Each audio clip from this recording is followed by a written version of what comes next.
नमस्कार दोस्तों। आज फिर मैं आपके लिए ज्ञान से भरी एक कहानी लेकर आया हूं।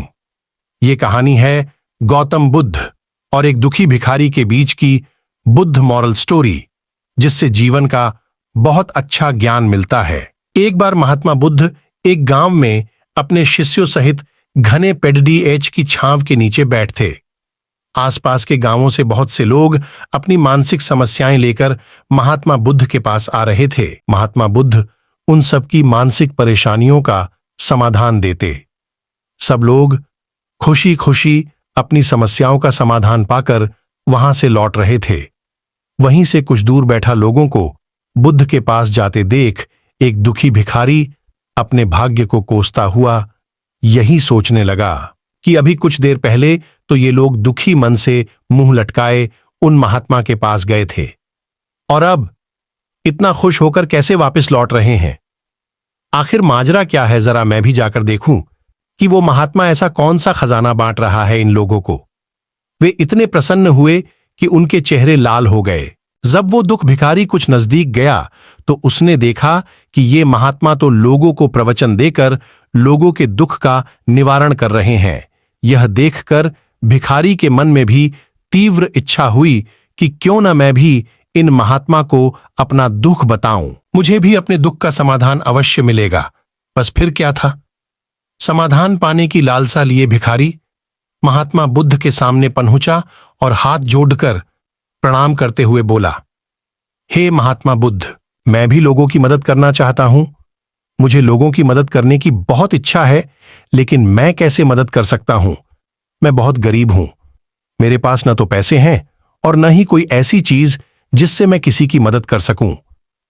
मैं कोशिश करने पर भी किसी की मदद नहीं कर सकता। मुझे भगवान ने इतना गरीब क्यों बनाया?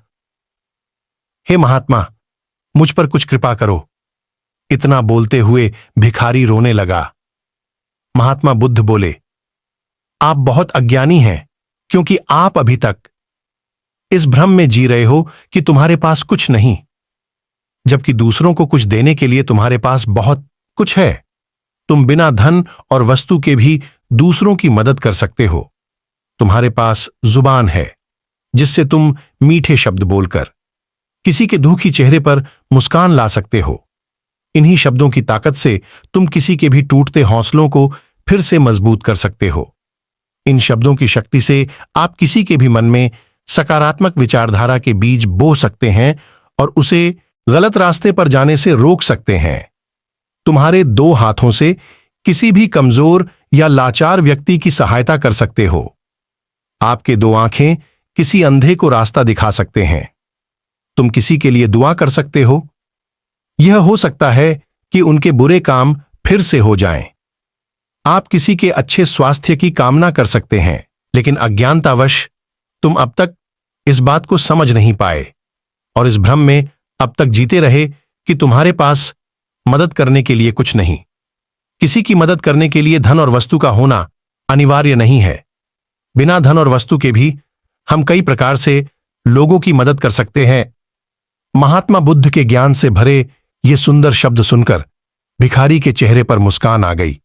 और वह इस बुद्ध मॉरल स्टोरी से हमने क्या सीखा? दोस्तों, महात्मा बुद्ध की इन बातों से बहुत कुछ सीखा गया। आजकल बहुत से लोग यह सोचकर दुखी होते हैं कि मेरे पास ये नहीं है, बल्कि जो आपके पास है उसी में संतुष्ट रहना सीखें और बिना मतलब के लोगों की मदद करें। इन्हीं से आपको परम सुख की प्राप्ति होगी। तो दोस्तों, ये बुद्ध मॉरल स्टोरी आपको कैसी